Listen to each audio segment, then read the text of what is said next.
La plática, la plática, doctor. Bueno, pues es un gusto el día de hoy encontrarnos nuevamente con todos ustedes. El día de hoy es pues un lujo tener aquí al maestro Gustavo Alberto Vera Pérez. Él pues es ortopedista y tiene una alta especialidad en columna y en la actualidad pues está haciendo bastante endoscopía espinal. Bueno, para no quitarle el tiempo, doctor Vera, pues adelante, todo el panel es suyo. Pues muchas gracias por esta invitación. De verdad que para mí es un gusto poder, poder platicar un poquito de lo que uno hace. De verdad que con todo orgullo e ir como todos, demostrando lo que la evolución hace. Y muchas gracias, doctor Sosa, doctor Guzmán, por la invitación. De verdad que muchas felicidades por este foro. La verdad es que no he podido conectarme a todas las pláticas, gracias a Dios, por cuestiones de trabajo, pero esperemos aquí estar junto con ustedes, apoyándoles en este proyecto que de verdad mucha felicidad. Está muy, muy, muy, muy bueno para seguir exponiendo lo que se hace aquí y evidentemente lo que se hace en otras partes del mundo, porque por ahí veo que hay mucha gente de Latinoamérica, ¿no? Entonces, pues bueno, hoy vamos a hablar de una técnica que es una técnica de modificación de la endoscopía de la fusión biportal. Esta técnica se llama XLIF. Y para dar un poquito de contexto, pues bueno, las técnicas de endoscopía biportal evidentemente nacen de la técnica biportal básica, que es el UBE, ¿no? Estas siglas conocidas más fácil por V, pues bueno, nos hablan de una técnica percutánea, ¿verdad? Que es una técnica de dos portales. Por ahí la AO Spine, pues bueno, la clasifica como una técnica endoasistida, no totalmente Full HD, ¿no? Como las técnicas monoportales. Sin embargo, como lo vamos a ver, pues bueno, esas nomenclaturas evidentemente no tienen nada que hacer con demeritar la manera de cómo se hacen las técnicas y su razón de ser. Entonces, estas técnicas biportales, pues bueno, evidentemente se han desarrollado y como bien sabemos, pues existen muchos objetivos en la cirugía de fusión y los principales objetivos en la cirugía de fusión pues es una descompresión de la patología, ya sea directa o indirecta, que en este caso es directa totalmente. Establecer el balance sagital o el balance espinopélvico en las zonas bajas, ¿verdad? Y obviamente un enfoque muy, muy importante, pues es la consolidación.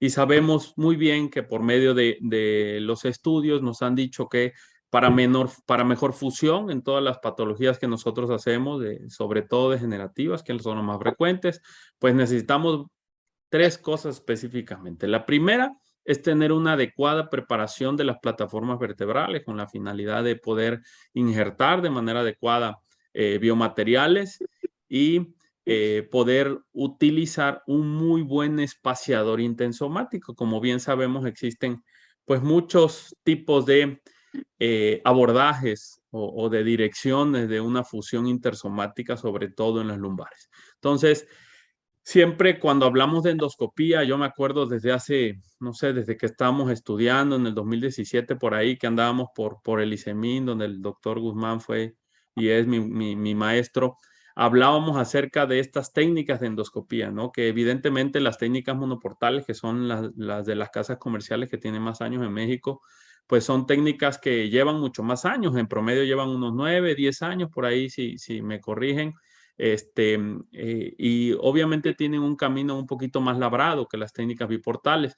Sin embargo, desde ese entonces, pues platicábamos que existen limitaciones en estas técnicas endoscópicas y poco a poco estas limitaciones pues se van dando, ¿verdad? Primero con la técnica, es decir, al inicio pues nos hablaban que las técnicas son más fáciles iniciarlas con pacientes que tengan hernias foraminales, transforaminales, ¿verdad? O para hacer técnicas transforaminales en monoportales o inclusive interlaminares cuando son paracentrales, ¿verdad? Sin embargo, con la evolución de la endoscopía, pues sabemos que hay ciertas limitaciones en este tipo de técnicas, sobre todo pues las cajas intersomáticas chicas. Existen evoluciones evidentemente de las técnicas totalmente endoscópicas, que son las monoportales. Sin embargo, estas limitaciones se dan en cuanto a las cajas chicas. Existen cajas expandibles, pero evidentemente no son lo suficientemente grandes para pues, tener la adecuada evolución que nosotros quisiéramos. Y también la limitación en cuanto a la preparación de las plataformas interdiscales y evidentemente en cajas chicas.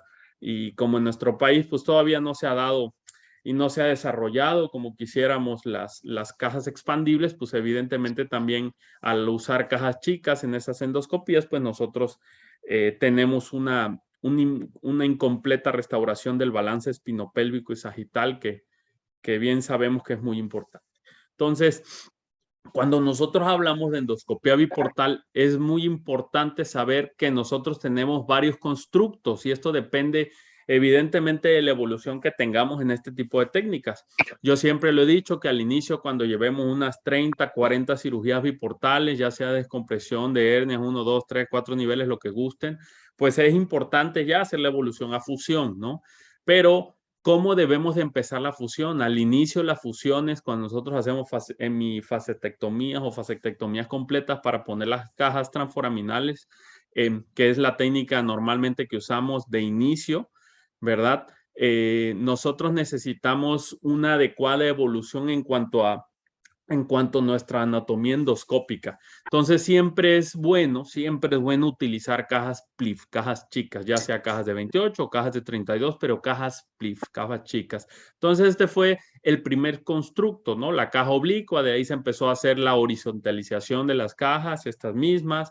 Tenemos el segundo constructo, que yo se los recomiendo utilizarlo quizá ya cuando vayan un poquito más avanzado, ya que las cajas bananas, al ser un poquito más oblicuas, pues, perdón, obviamente tipo banana, la visión es muy diferente con el endoscopio. Entonces, no podemos, hay veces nos cuesta mucho trabajo el poder meter bananas porque la visión quisiéramos que fuera igualita, ¿no? Como ahorita lo vamos a ir viendo, que fuese igualita a un constructo de un plano, de una caja. Entonces, y poco a poco pues ir evolucionando a TLIF, a Megatlift, como ahorita lo vamos a ver, que son cajas de 12, ya no de 10, como todas las bananas, ¿verdad?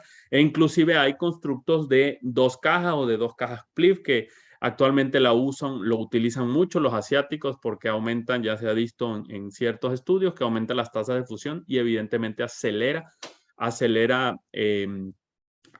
la cirugía, ya que son cajas de colocación muy, muy, muy, muy rápidas. Y como bien sabemos, pues lo que buscamos en este tipo de evolución de las cajas, pues es que nosotros tengamos mayor huella. Es importante saber que, repito, a mayor huella, pues sabemos que mayor tasa de fusión o mayor capacidad de fusión deberíamos teóricamente tener. Entonces, existe una evolución y así yo creo, me gustaría transmitirles que esa evolución es la que debemos de tratar de conservar. No podemos hacer XCLIF o no podemos poner una mega caja TLIF como la que ven al tercer tipo, ¿verdad? O en la tercera foto, sin antes haber puesto 1, 2, 3 PLIF, porque esa anatomía endoscópica nos va a jugar nos va a jugar chueco y vamos a tener problemas, sobre todo en la colocación de los implantes. Entonces, pues bueno, evidentemente al colocar cajas grandes, pues cajas grandes es cuando se evoluciona esta técnica que se conoce como XCLIF, que ahorita vamos a ver cuál es su corredor. Entonces, como bien sabemos, existen varios corredores, ¿no? Existen varios corredores para poder utilizar, para poder colocar fusiones, ¿no? Corredores anteriores, corredores oblicuos, extremos, laterales extremos y los clásicos que son los PLIF y los CLIF.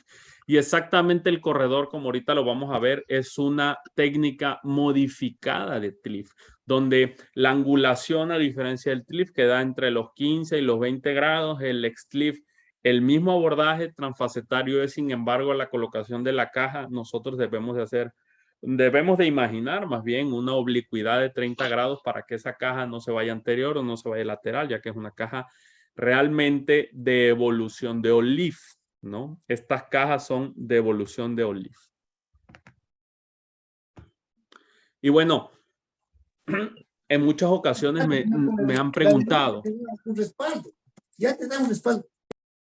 En muchas ocasiones me han preguntado de dónde viene esa colocación de la caja o cómo podemos meter una caja.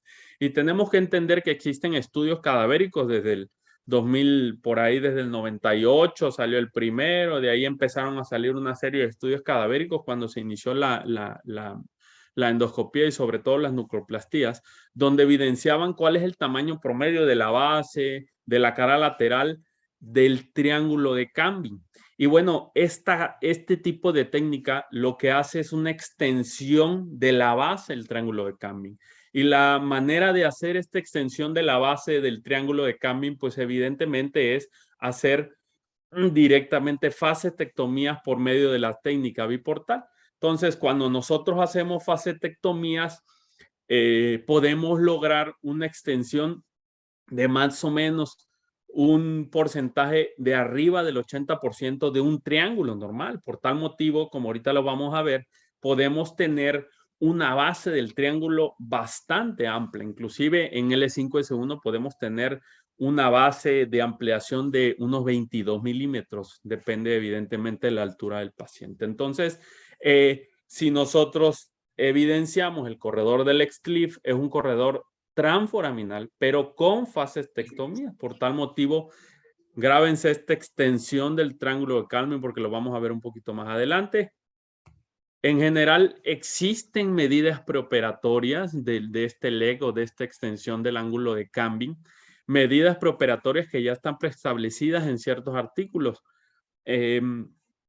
Evidentemente, las medidas preoperatorias, creo, en nuestro país están un poco en pañales. Están un poco en pañales porque en los países donde hacen este tipo de fusiones, de XCLIF, hacen las mediciones preoperatorias específicas, hacen las mediciones preoperatorias, pero las realizan por medio de un neurograma por resonancia magnética, con resonadores de 3 Teslas y con cortes muy, muy pequeños. Entonces, como bien saben, pues en nuestro país pues es muy diferente y es muy difícil el hacer una medición preoperatoria. Normalmente se hace en coronal, de acuerdo a los artículos, pero como bien saben, pues esto es muy, muy, muy difícil y no se alcanza a ver. Entonces, yo lo que siempre les recomiendo es que si queremos hacer un XCLIF, pues bueno, se puede hacer independientemente del tamaño que tenga el paciente, no importa, pero siempre debemos de medir intraoperatoriamente. Aquí vemos una reglita donde utilizamos la medida de este triángulo en vivo ya extendido, evidentemente, para saber si puede entrar una caja XCLIF o no. Obviamente tenemos varias medidas de XCLIF, son de 15, de 17 y hasta de 20 de ancho, y nosotros podemos hacer estas mediciones, ya sea con esto, bueno, esto lo hice al inicio, y ahorita pues lo hago con un palpador de 7 milímetros, meto el palpador y le doy la vuelta y veo si entra específicamente el palpador 2 veces y sabemos que por lo menos entra una caja 15. Es muy importante, de verdad, muy, muy, muy importante el que no se avienten a hacer fusiones. No se avienten a hacer fusiones si nosotros no tenemos una posición correcta. Punto número 1. Lo primero que va a pasar si no tenemos una posición correcta con un frame adecuado del que quite la lordosis, las triangulaciones como son biportales y sobre los mismos hoyitos como lo vamos a ver, nosotros podemos hacer la descompresión ipsi contra, podemos poner la caja y por ahí mismo dan los tornillos. Si nosotros no tenemos esa espalda plana que evidentemente va en contra de la lordosis, podemos hacer una mala colocación de implantes. Inclusive al inicio me pasó que el no tener un buen frame hace que la colocación de los tornillos sea más difícil y sobre todo inclusive necesites hacer otro hoyo para poner un tornillo que te quedó más vertical, pero eso es por la posición del frame. Es muy importante la posición del equipo, como ustedes ven. Estamos del lado izquierdo del paciente, en lo cefálico del paciente está el anestesiólogo, la torre, del lado derecho tenemos a nuestro ayudante y todo el equipo, y de frente en los clips siempre es importante tener un fluoroscopio, ¿verdad? Para evidenciar la triangulación. Y bueno, en varias pláticas hemos evidenciado cómo se hace un abordaje de fusión biportal. Pero este es un abordaje específico de XCLIF, lo que hacemos viendo desde el lado izquierdo al paciente, ya que a mí se me hace mucho más fácil hacer todas las fusiones del lado izquierdo.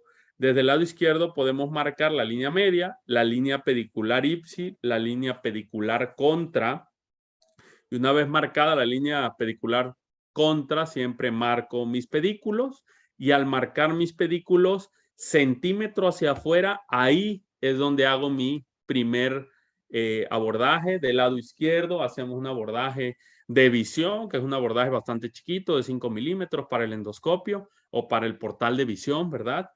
Y del lado derecho hacemos un portal de 8 milímetros, un poquito más grande, porque por ahí es donde se mete la caja, ¿verdad? Y es por ahí donde empezamos a hacer la triangulación. Y la triangulación se hace evidentemente igual que una endoscopía básica, es decir, en la unión espinolaminar o en la base espinolaminar, para de ahí empezar nuestra endoscopía. Entonces, lo primero que tenemos que hacer, que yo siempre les recomiendo muchísimo, empezar cuando estamos empezando de las básicas, de las endoscopías básicas, biportales, y cuando vamos a hacer fusiones, siempre tomen 2 planos. No se vayan tomando un plano, ya que cuando nosotros pensamos que ese es el nivel, pues pasan cosas indeseables. Entonces, siempre aseguren de tomar 2 planos y asegurarse que su inicio de la endoscopía está en la unión espinolaminar, como lo estamos viendo en la esquina superior derecha.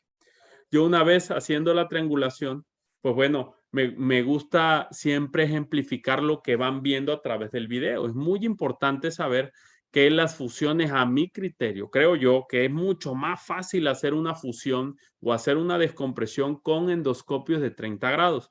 Muchos colegas usan endoscopios de 0 grados. En lo particular no me gusta mucho porque limita mucho la visión del lado contra el lado ipsi. Entonces, a su mano izquierda estamos viendo la visión de directamente del endoscopio exactamente a las 6 de la tarde, como se inicia, y nosotros podemos ver de hasta el lado contrario. Y esa visión o ese contra que ustedes ven en el video, ese movimiento que se pone a la 1, 2 de la tarde, nos va a dar los 30 grados hacia nuestra cara. Por tal motivo, podemos ver muy específico las zonas donde estamos trabajando del lado foraminal. Es muy importante que lo vean porque vamos a ir viendo en el transcurso de la plática esos cambios de imagen que no nos parecen pues nada normales, ¿no? Y no son la posición no son la posición directo del endoscopio, realmente es el cambio de la cámara de 30 grados. Entonces, el primer paso siempre se debe iniciar con esa cámara a las 6 de la tarde, es decir, con los 30 grados viendo hasta el lado contralateral.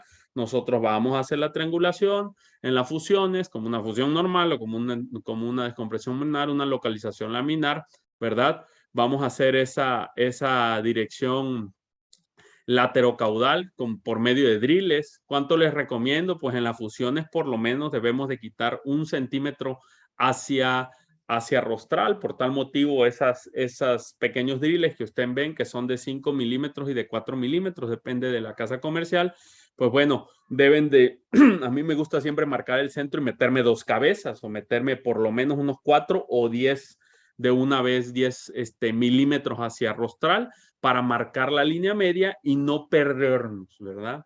Entonces, independientemente después de hacer este drilado y de hacer esta laminotomía parcial hacia rostral, ya identificando específicamente el punto medio, ¿verdad?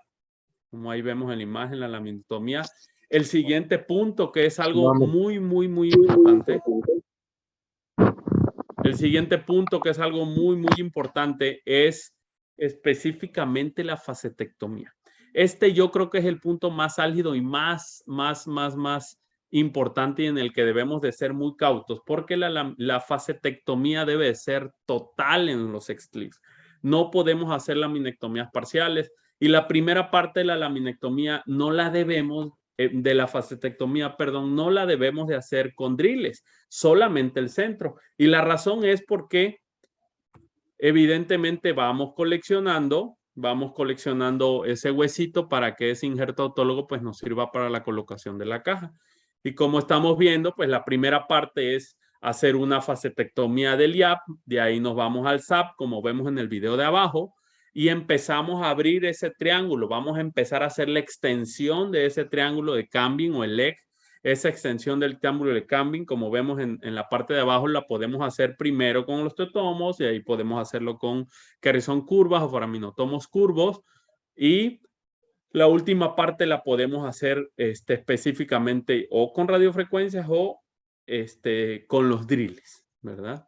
Entonces, esto nos dará directamente, bueno, no se olviden de guardar los chips de la aminotomía, también por ahí ya me pasó que tuve que usar matriz.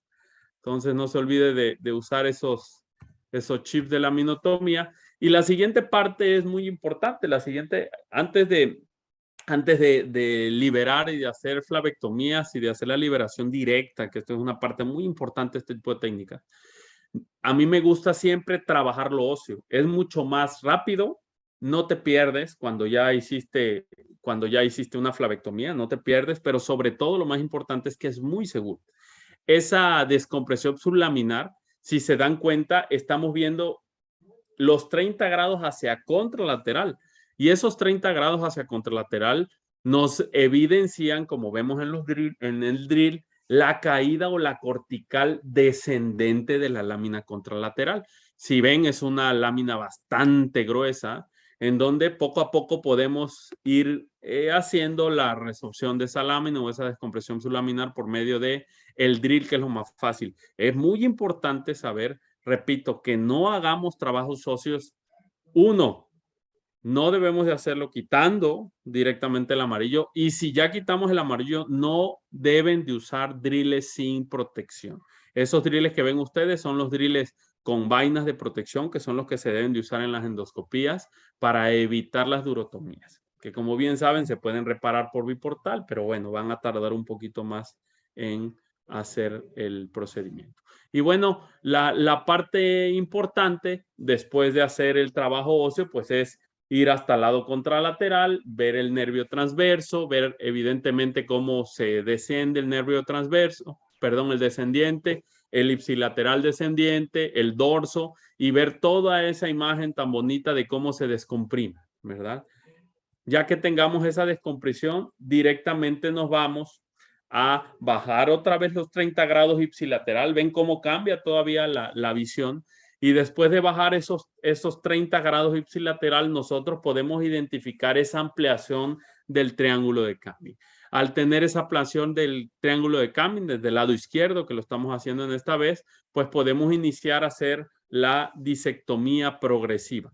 Esta disectomía yo les recomiendo de inicio hacerlo lo podemos hacer con bisturí, lo podemos hacer con un cuchillo indio que viene en los sets de biportales, y podemos ampliar ese canal por medio de directamente la radiofrecuencia que viene en los equipos de biportales, y observar siempre, siempre bien el nervio transverso, el descendiente. Mi recomendación es que cuando estamos en este punto, tenemos que saber qué distancia tenemos en ese hoyito, o qué distancia hay, evidentemente, el transverso y la zona medial de la dura madre, para evitar complicaciones, y poco a poco ir siguiendo el trayecto del transverso, porque el transverso es el que realmente se nos puede atrapar cuando nosotros metemos la caja. Creo que es un punto muy importante el hacer una buena ampliación. Por ejemplo, ahí en este video todavía se ve apretado el nervio transverso, por acá por la 7 por la 7 del número 7 del reloj, y evidentemente nos hace falta un poquito de facetectomías.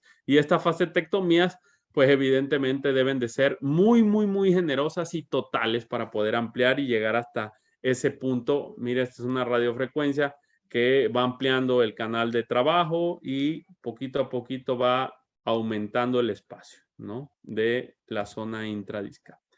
Una de las ventajas importantísimas, creo yo, del uso de las fusiones biportales, independientemente del XLIF o del TLIF que usemos en TRILIF, uno de los puntos más fuertes que tiene la endoscopía es que nosotros, por medio del portal de visión, podemos introducir la cámara directamente hasta la zona intradiscal. Y si se dan cuenta, por medio de curetas podemos hacer una perfecta limpieza de las plataformas vertebrales. Y con esa capacidad de los 30 grados contralateral, con esas capacidades de los 30 grados ipsilateral, nosotros podemos hacer esa ampliación.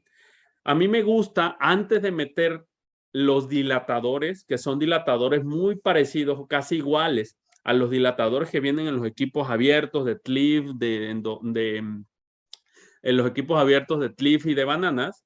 Antes de hacer eso, me gusta siempre quitar todas las plataformas para no fracturarlas. Es muy común que nosotros metamos los dilatadores y ampliemos el foramen, y ampliemos la zona intradiscal, provocando fracturas. Si eso hacemos, cuando nosotros queramos meter las cámaras, lo único que vamos a ver es muy rojo, porque esas plataformas empiezan a sangrar y nos va a limitar el campo de trabajo. Vamos a tener que poner cera para hueso intradiscal y se nos va a ir atrasando la cirugía. Recomendación: primero limpien las plataformas superior, la plataforma inferior, para poder tener una buena capacidad y para poder limpiar hasta profundo esas plataformas y poder sacar todo el material progresivo. Denle por lo menos una media hora a este trabajo, que creo que es el más importante de la fusión, como ya habíamos, como vimos anteriormente.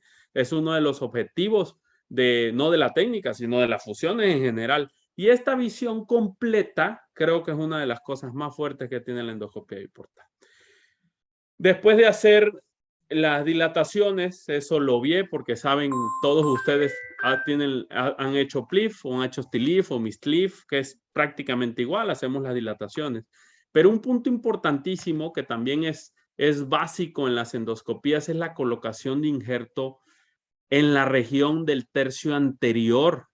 Y esta colocación de injerto, que pueden ir entre 10, inclusive me ha tocado en pacientes grandes poner injerto hasta de 20, ¿verdad?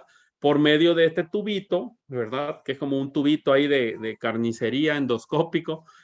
Siempre debemos, recomendación en lateral, ver dónde está nuestra cánula. Por ahí también tuvimos un accidente, como por sentir duro, donde estamos topando, pues ya estábamos en la parte anterior. Entonces, evidentemente, esto es muy peligroso. Siempre cuando metamos esos tubos para la colocación del injerto anterior, del tercio anterior, tomen una radiografía lateral para no irse anteriores, sobre todo en los pacientes que tienen espondilolistesis, espondilolistesis grado 2, grado 3. Esto me pasó en un paciente espondilolistesis grado 3, en donde estaban muy laxos los tejidos anteriores y vamos, nos fuimos. Muy importante. Y bueno, el punto más álgido y donde creo que tiene mucha ventaja este tipo de técnica, pues es en la colocación de la caja. Fíjense cómo en este video nosotros podemos, al introducir esas guías, que son guías que tienen canaletas de protección, y esas canaletas de protección exactamente dan hacia el nervio transverso. Ya que hayamos trabajado bien ese canal donde vayamos a meter la caja, podemos darle oblicuidad, como vemos en el video, de unos 30-35 grados para poder colocar la caja en la profundidad. Recomendación: en este punto también es muy importante en lo lateral saber dónde estamos. No suelten ninguna caja por endoscopía cuando no sabemos dónde está. Entonces, recomendación: como bien sabemos, pueden ocurrir accidentes de cajas intraabdominales o retroperitoneales que nos van a complicar la cirugía. Entonces, recomendación también como una caja de PLIF, ¿verdad? Con punta de bala, que es esta, igualito debemos de meterla poquito a poquito, con una visión directa de la zona medial, de la zona contralateral. Y yo, una vez colocada la caja directamente en la zona por medio de radiografías, pues podemos hacer este punto, que creo yo que es un punto súper importante. Ya no es un punto tan álgido como el otro, porque la punta aunque sea punta de bala, pues si los ligamentos longitudinales anteriores están laxios, podemos irnos hacia anterior. Este punto del poner horizontal la caja, pues es un punto bastante fácil. Pues metemos por medio del abordaje del trabajo, que es el derecho, podemos medializar la zona del saco dural y por medio de unos impactadores poder horizontalizar. Y ya horizontalizada, a mí me gusta siempre tomar una P para saber si esas líneas, como todos sabemos, si esas líneas están central o lo más cercano a las espinosas, porque en estas cajas grandes también se da el que si nosotros no oblicuamos totalmente la caja, cuando las vamos metiendo o por esas guías y nos quedamos muy parados y yo la quiero acostar, esta caja o no entra porque el ligamento lo traba o simplemente se queda muy lateral y es muy difícil el poder, es muy difícil el poder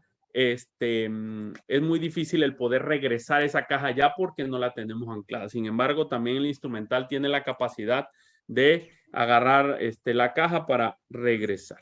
Entonces, pues bueno, este es un caso clínico de una paciente que operamos con mi amigo y también cirujano biportal, el doctor Héctor Quintanilla, de una espondilolistesis, ¿verdad? Degenerativa, claudicación neurógena en los 50 metros. Y bueno, pues este es el resultado quirúrgico de esta paciente. Como bien se dan cuenta, los abordajes son igualitos a poner tornillos percutáneos. Y por el lado izquierdo, el abordaje inferior izquierdo, que es un poquitito más grande, no necesita hacer el abordaje del tamaño de la caja, realmente se expande la piel. Más o menos la hacemos como en unos 10, 12 milímetros y podemos entrar a esas cajas grandes. Y la piel pues no debe de entrar la piel no debe de sufrir, ¿no? Me gustó mucho esta foto porque no se ve con daño en la piel y es así como deben de quedar las endoscopías. Al inicio nos queda la piel un poco macerada y eso es porque estamos echándole mucha fuerza a los tornillos y estamos batallando, ¿no? Poco a poco se irá limpiando nuestro campo de trabajo y vemos cómo tenemos un implante intersomático bastante amplio. Esta es una caja de 15 milímetros de ancho por 40 de largo por 9 milímetros de alto. Hay cajas de 9, de 11 y de 13, ¿verdad? Entonces, en esta, como es una paciente chaparrita, por eso les digo, es L4, L5, pues una paciente chaparrita, pudimos hacer la colocación del implante de una manera central y, pues bueno, al final cerramos el sistema percutáneo como normalmente pues todos lo sabemos hacer. Entonces, existen pues muchas técnicas, muchas bibliografía que ya me ampara el uso de las endoscopías biportales. Sin embargo, en la actualidad solamente hay un estudio del doctor Wam, que está ahorita en Emiratos Árabes, que es el que tiene la descrita en bibliografía la técnica del XLIF, ¿verdad?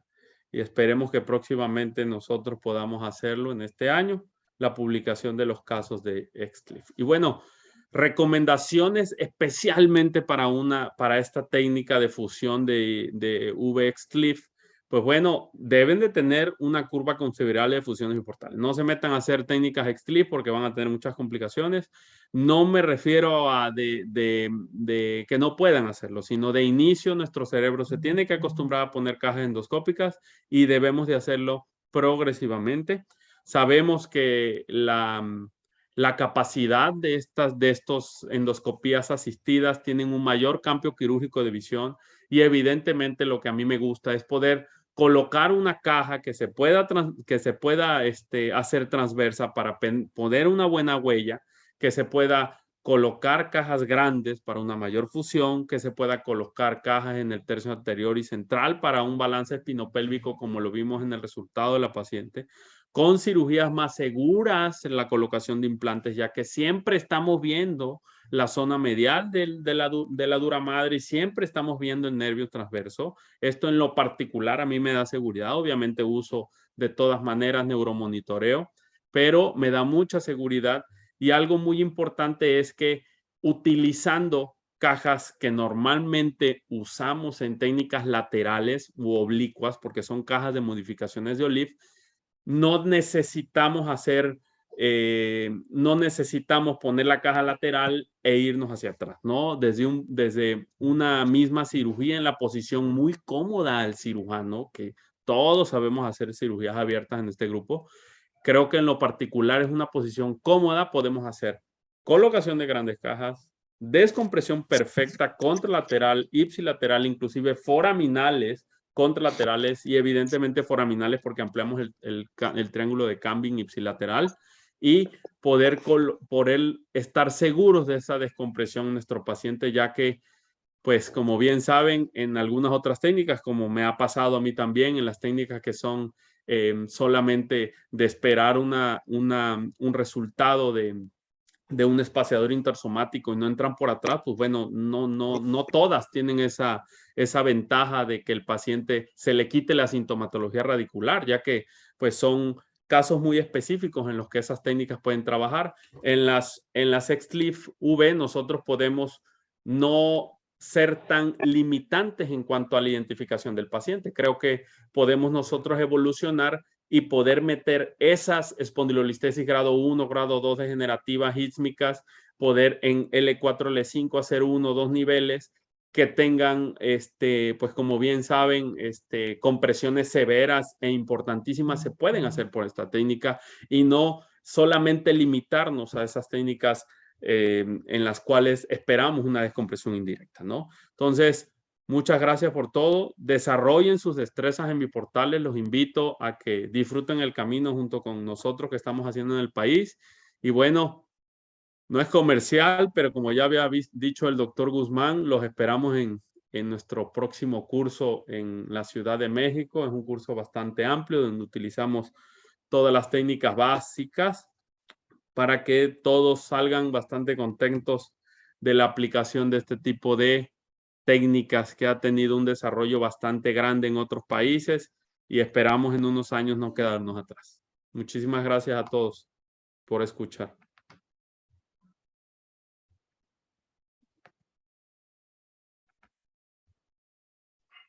Muchísimas gracias a usted, doctor Vera. Excelente plática, muy didáctica y pues bueno, la realidad es de que parece muy sencillo como lo hace, ¿verdad? Pero definitivamente, como comenta bien usted, lleva su curva. Creo que igual, como bien comenta, iniciar por recalibrajes, después disco y después hacer esto. Obviamente, ¿qué nos recomienda a nosotros como cirujanos jóvenes? ¿Qué nos recomienda en el laboratorio de cadáver? Bueno, lo importante es que si no hemos hecho ninguna técnica biportal, se sabe bien, y bueno, esto no lo digo yo, ya hay estudios que avalan esa curva, que necesitamos por lo menos para empezar una fusión, una serie de 50 casos de endoscopía en los que quieren iniciar en esto, pues vamos, no pierdan tiempo, hagan cursos, ¿verdad? La finalidad de que podamos dárselos aquí en el país, pues creo que es algo que debemos de aprovechar todos, no salir del país. Hay cursos que podemos hacer bastante bien estructurados y lo importante es que empiecen. Eso es lo importante.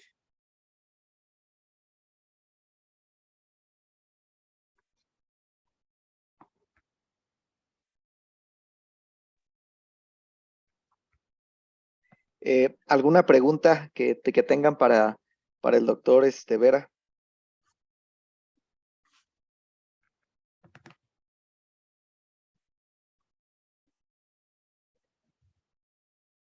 Doctor Guzmán, ¿alguna pregunta? Sí, la verdad, vamos, estamos viviendo algo tan fenomenal como es la cirugía endoscópica. Creo que después de la pandemia se ha abierto más la tecnología, o la teníamos por ahí guardada, pero a mí me tocó vivir años atrás lo que era le llamamos la cirugía 360 o la colocación de las cajas intersomáticas. Empezamos con PLIF, con CLIF, y creo que en, en todo lo que es el Global Spine y en muchos congresos, dicen y siguen sosteniendo el grupo de expertos que la cirugía, la 360, pues viene siendo la gold standard, como decía el doctor Gustavo Vera, que te da mayor índice de fusión, la recuperación es más rápida del paciente, te puede dar lo que es un balance sagital adecuado, puedes reducir y descomprimir las estructuras neurológicas, Y así lo empezamos a hacer hace años y estábamos convencidos que el poner una caja en la parte anterior o en el espacio intersomático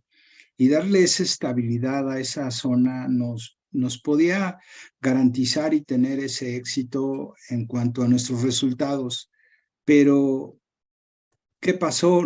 Nos llega esta nueva tecnología que es la endoscópica y creo que aquí ya se abre un parteaguas en cuanto a lo que hemos vivido atrás, a lo que estamos viviendo el presente y nos lo está presentando pues un mexicano, ¿no? El doctor Gustavo Vera, que la verdad, de que lo conozco hasta el día de hoy, siempre me ha dejado sorprendido porque va más allá, busca el minimizar o el ver a través de una lente o de una cámara o a través de una pantalla, hacer toda la cirugía que nosotros la hacemos en abierto. Entonces, ahí hay un parteaguas en el que muchos de nosotros estamos acostumbrados a hacerla abierta o de mínimo acceso, mínima invasión, pero él ya lo atraviesa a través de un endoscopio y creo que ahí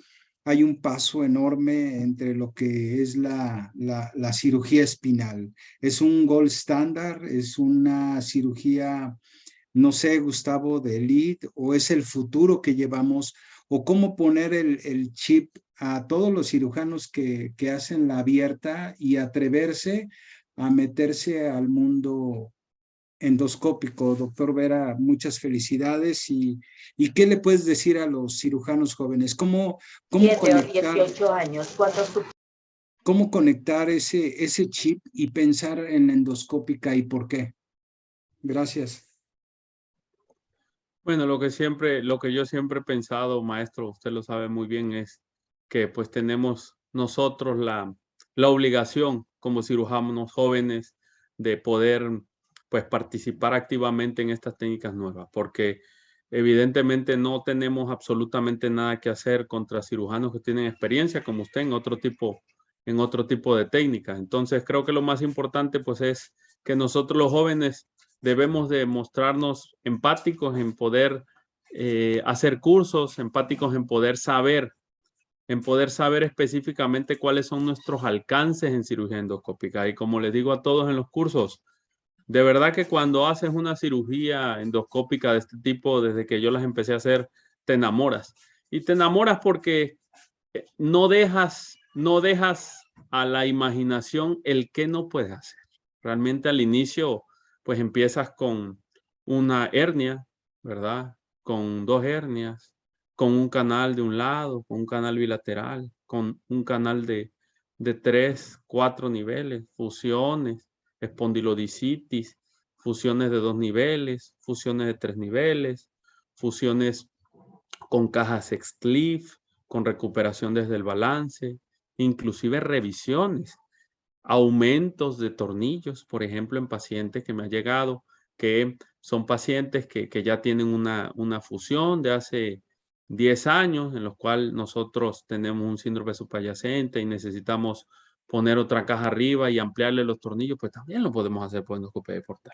Entonces, es muy importante que aprendan a que las limitaciones están en nuestra cabeza, nada más. Y creo que es muy importante como jóvenes que impulsemos estas nuevas tecnologías y sobre todo si lo quieren ver desde el punto de vista de negocio, yo siempre les digo que tienen que ofrecer lo mejor que hay y lo mejor para los pacientes. Y creo que es la única manera que tenemos nosotros los jóvenes para tratar de competir, doctor, porque de otra manera contra cirujanos expertos como usted, pues no lo hacemos. No lo hacemos porque nos ganan en todo, nos ganan en poniendo 200 cajas, 800 tornillos, no hay manera. Tenemos nosotros que competir de una manera bastante más inteligente y todas las personas que han hecho cirugías abiertas tienen la capacidad de hacer este tipo de endoscopías. La visión es adecuada para el cirujano y creo que lo único que hace falta hacer es aventarnos. Solo les digo que de verdad no se avienten sin saber. y creo que les va a ir muy bien y se van a enamorar de esto, que ya tiene más de 4 años que yo estoy enamorado de esta técnica, y esperemos que me den estos años también para seguir evolucionando y mostrarles casos que quizá hace 3, 4 años se nos hacía imposible, como esta técnica de Sleeve. ¿Cómo meter una caja o leaf en la columna desde atrás de una manera segura? Imposible, es imposible. Bueno, se hace.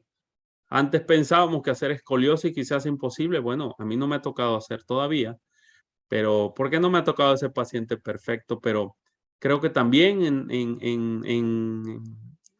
en el sur de Corea se está haciendo ya endoscopia por pacientes con escoliosis biportal con 1, 2, 3, 6 niveles por endoscopia. Entonces, creo que es muy susceptible la técnica a no limitarnos a solamente hacer una cosa. Entonces, pues a darle. Doctor Vera, una pregunta. Eh, con la irrigación, ¿ha tenido o existe alguna complicación con la irrigación continua en endoscopía? Sí, claro. Hay artículos que hablan acerca del uso del volumen exagerado y bueno, eso se ha asociado mucho más a el uso de bombas. Al inicio las endoscopías se hacían con bombas. Entonces creo que yo en lo particular no uso bombas, sobre todo porque en 2 ocasiones pues perdí los motores en el neuromonitoreo y eso es dado a que esas presiones pueden ascender o inclusive pueden hacer cambios neurológicos y absorberse de una manera normal. Como bien sabemos, pues la columna pues no es, estas técnicas, ni la monoportal, ¿verdad? Ni la biportal, hay espacios como en la rodilla. Entonces estamos adecuándonos a un espacio entre los músculos y la zona epiperióstica de la columna. Y si nosotros metemos volúmenes inadecuados, uno, se va a infiltrar como se hacen en los hombros o en las rodillas, que se hinchan y pueden tener síndromes compartimentales en las rodillas y en los hombros, pues también nos puede pasar en la columna. Entonces, sí está descrito que hay complicaciones de la irrigación exagerada de las soluciones y esto disminuye conforme tú vayas aumentando tu capacidad. Yo me acuerdo las primeras endoscopías en el 2018 me gastaba 50, 60, 70 litros de agua, ¿no? Una vez me gasté todo el agua del quirófano. No había, lo dejé sin agua todo, pero es parte de, ¿no? Ahorita en una cirugía puedes gastarte 12 litros con 3 niveles, o sea, haciendo más o menos 6 nervios, 2 bolsitas de 3 litros y con eso la armas, ¿no? Creo que la evolución te permite, pero sí hay complicaciones en cuanto a la irrigación de ese medio de visión líquido, ¿no? Que esa es una endoscopía acuosa. Y muchas gracias. Y la última pregunta por parte mía. ¿Cuáles son las 3 principales ventajas que usted le ve al biportal sobre el monoportal? Bueno, aquí vamos a tocar muchas fibras sensibles porque esto es de verdad que pan de cada día. Yo siempre les digo a todos los que hacen, porque hay mucha gente que es un maestro, hay muchísimos maestros en endoscopía monoportal. Yo les digo, yo no creo que esto sea motivo de pleito, pero lo que sí creo fielmente es que la endoscopía endoasistida, como muchos doctores así le hablan, ¿verdad? O endoscopía biportal, tiene una ventaja avasalladora en las fusiones. Y es una ventaja porque el trabajo de las plataformas, como ya lo vimos, es excepcional. El que tú tengas una visión de un lado y que tengas un ángulo de trabajo en el otro es excepcional. El que tú puedas tener la capacidad de visión y de la colocación de cajas grandes es excepcional, que eso no lo puede hacer el monoportal. Y sobre todo la velocidad con la que haces estas descompresiones, ¿no? Yo siempre los digo, obviamente lo puedes hacer si tú tienes un canal lumbar estrecho de un nivel y quizá llevas 30, 40 cirugías monoportales y te pone un canal lumbar estrecho extremo, ¿verdad? Vas a decir, híjole, yo creo que no la voy a hacer monoportal. Y en las biportales, bueno, hablo en mi experiencia, yo creo que no hay ese límite. Entonces, la versatilidad y la velocidad con la que hace las cosas en lo particular creo que es mayor y el enfoque de las fusiones creo que es mucho más amplio, sobre todo pues con esos criterios que normalmente con el instrumental dentro de un canal de trabajo, por el tamaño, pues evidentemente no lo puedes hacer, ¿no? Existe, como bien sabemos todos, instrumentales ya hechos, como los instrumentales de Richard Wolf o de Joymax, que son endoscopías de casas comerciales monoportales, en las cuales ya tienen un canal de trabajo para descompresiones, ¿no? De 12 milímetros, de 11 milímetros, cuando normalmente antes eran de 7, ¿no? Para las puras hernias.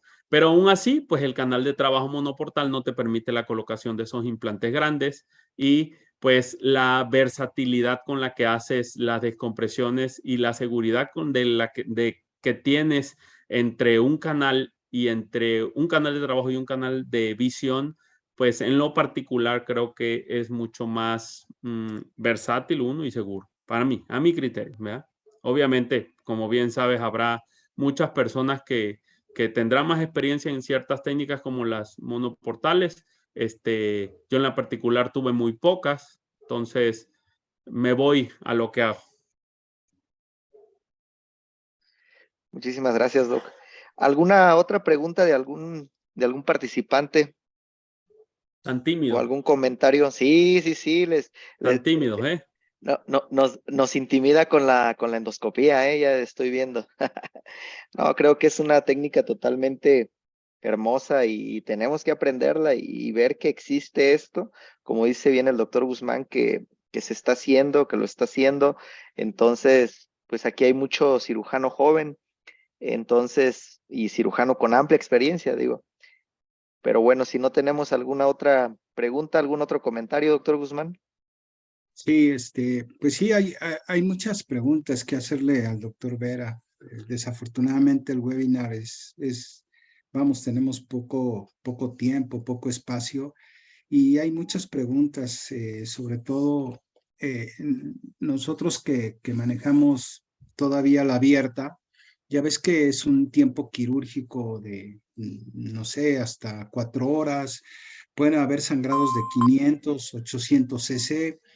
El que tú hagas todo el despegamiento de la masa paravertebral y la recuperación del paciente, sobre todo para iniciar un programa de rehabilitación. Creo que la endoscópica parece que aquí toma mucha ventaja y puede cumplir con todos los criterios, tanto clínicos o funcionales como los radiológicos, para poder tener precisamente esa ventaja que las que nosotros estamos haciendo, y esa tecnología nos impulsa a seguir creciendo más.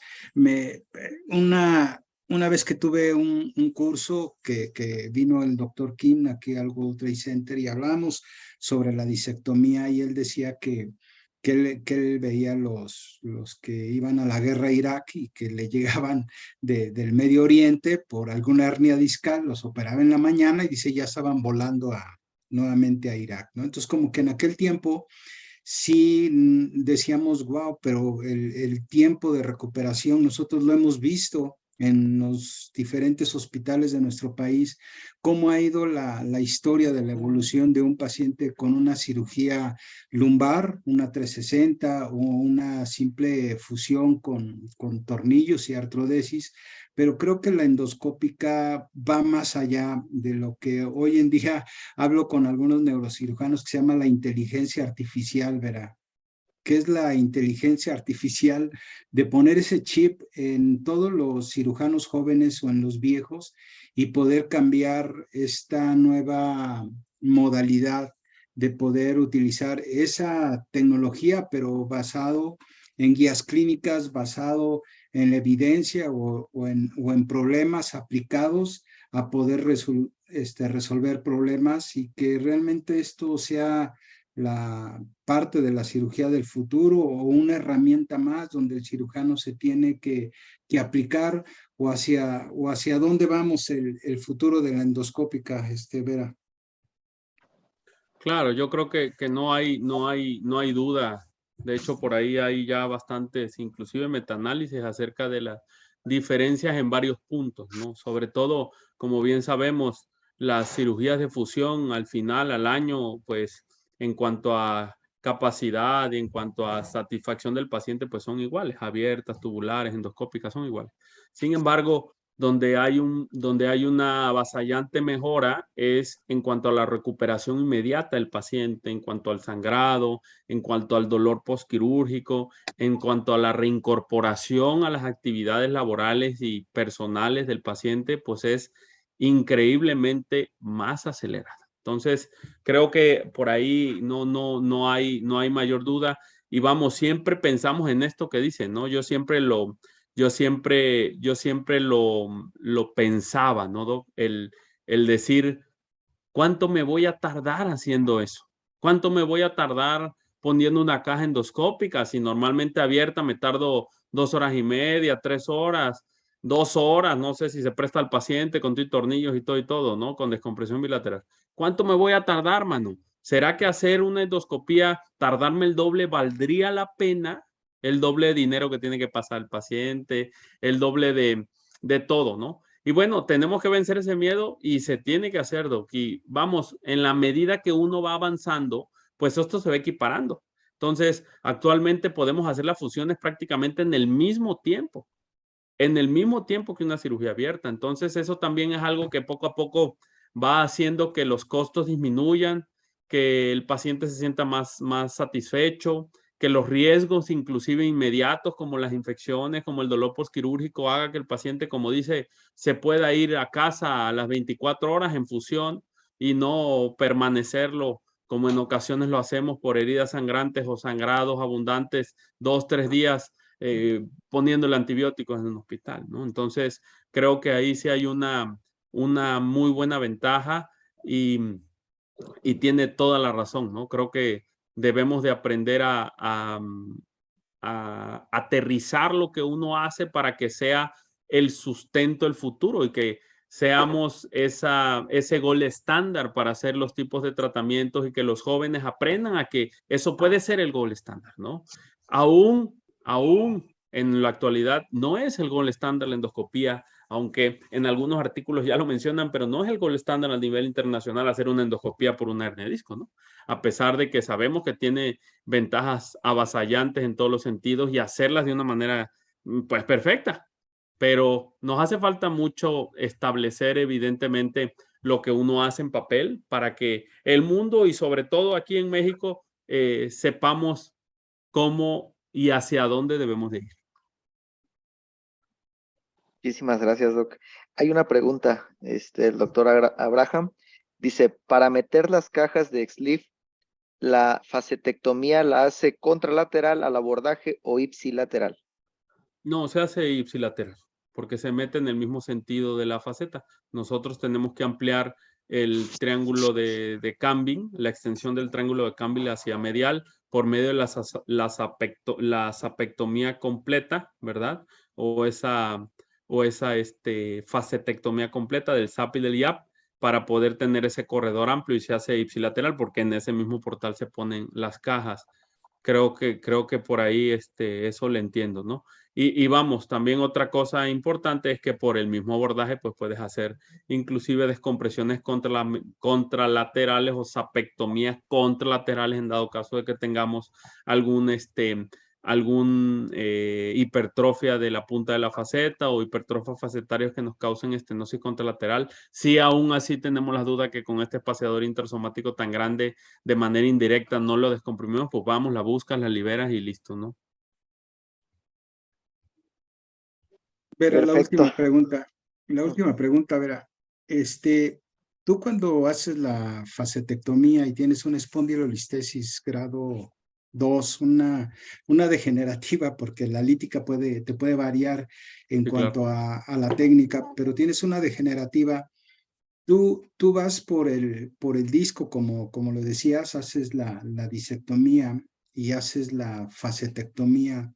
Mi pregunta es, para que tú tengas mayor corredor o mayor holgura o tengas la mayor colocación de una caja más larga, tú pones los tornillos del lado contrario y das la distracción para que puedas tener un corredor más amplio y si tú cuando bajas la caja eh, la bajas en un tiempo recta y después ahí tú hablabas un punto muy importante que era el inclinarla unos 35, 45 grados para que la caja ahora sí ya se vaya de una manera autocorredor, te dé la oportunidad de meterla, vamos, recta, pero ya se va inclinando para que se adoce a nivel, en la parte anterior y le dé la horizontalización de la caja y ahora sí puedas aflojar tus tornillos del lado contrario donde hiciste la distracción. ¿Es correcto o tú lo haces de manera diferente? Fíjese que eso es algo que depende mucho, maestro, y a mí por eso me gusta usar muchísimo las posiciones de los frame.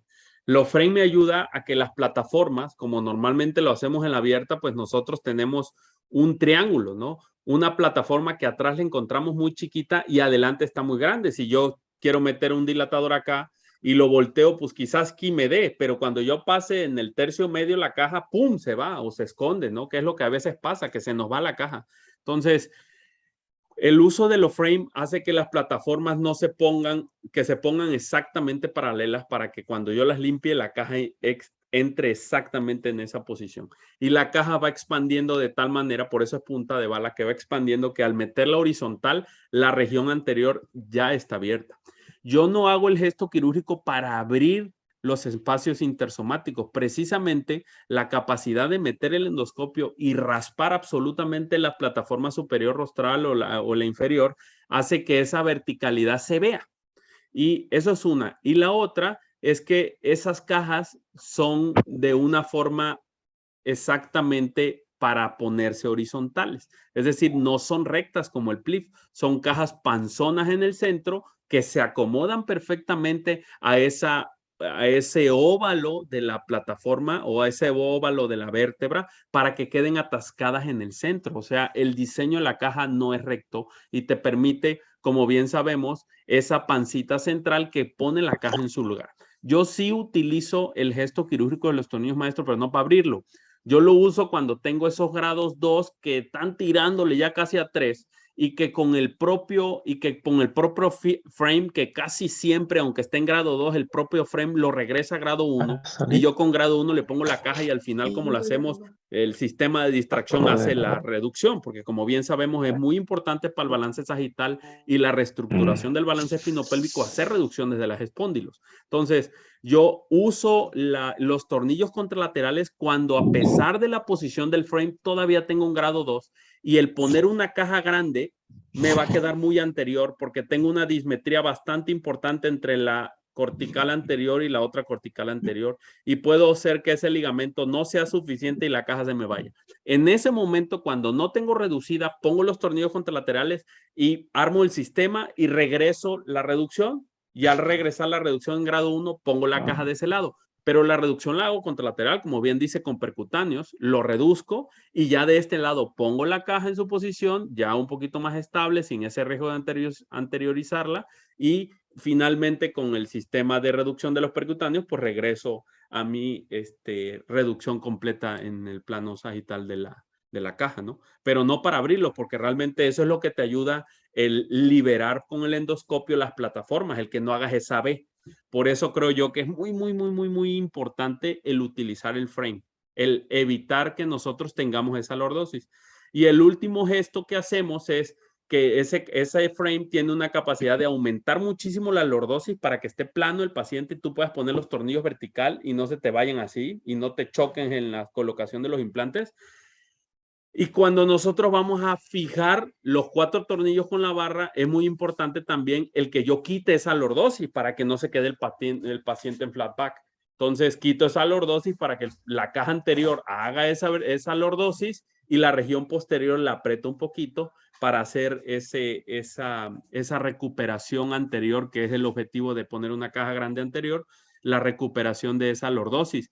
Algo que no mencioné también es los grados que podemos recuperar de lordosis. Se sabe que con los X-Cliff, a diferencia de los PLIF y a diferencia de las cajas bananeras, nosotros podemos recuperar hasta 15 grados de lordosis, casi similar a una caja grande o LIF, casi similar a una grande X-Cliff, ¿no? Obviamente el rey de la lordosis es la LIF y yo creo que es muy difícil lo vamos a poder, a menos que ya se está utilizando, a menos el poder poner ese tipo de cajas, pero de una manera expandible, que ya se está utilizando en Estados Unidos. Hay un sistema que se llama DualX, que nosotros podemos poner una caja y tiene una expansión en 2 dimensiones, tiene una expansión en lo ancho y tiene una expansión en lo largo. Entonces, por ese mismo sistema de cajas expandibles, nosotros podemos equiparar a la lordosis. Esto es increíble, no han llegado a México, pero creo que para allá va, para allá va. ¿Por qué? Pues porque como muchos cirujanos hemos hablado en bastantes foros, ¿no? Creo que la columna, a pesar de tener tantas alternativas anterior, lateral, oblicua y demás, estamos regresando atrás. Y estamos regresando atrás, creo yo, 1, por los costos de hacerlo por los lados y adelante, y 2, por las complicaciones. Porque se ve, pues evidentemente la colocación de implantes anteriores y laterales es muy bonito, pero la complicación de tener una caja migrada, la complicación de tener un abordaje anterior lateral con una subsidencia es fatal. Y no hay seguro médico que aguante para una complicación. Entonces, creo que esos sistemas de volver atrás nos van a servir en el futuro. Yo creo que para allá va.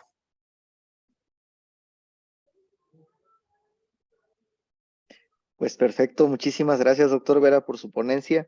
Pues bueno, vamos a dar por terminado. Le reiteramos muchísimo las gracias. Aprendimos muchísimo el día de hoy y pues los esperamos el próximo lunes. Va a ser un tema muy interesante. Se va a hablar sobre tratamiento quirúrgico de la inestabilidad atlantoxoidea por artritis reumatoide. Entonces los esperamos a todos ustedes y permítanme no, muchas gracias, dice. Y pues bueno, doctor Gustavo Vera, le envié por vía de WhatsApp su reconocimiento. Muchísimas gracias y nos vemos el próximo lunes. Muchas gracias y bueno, estamos pendientes y acá con gusto poder pues aportar en todas las pláticas. Muchísimas gracias, doctor Sosa, doctor Guzmán. De verdad siempre es un placer pues charlar con conocidos y sobre todo con personas que están interesadas en los temas que damos. De verdad, muchas gracias por la invitación. Gracias. Excelente noche. Igual para todos ustedes. Bye. Gracias. Bye a todo el grupo. Gracias, doctor Nájera, doctor Vera. Hasta luego.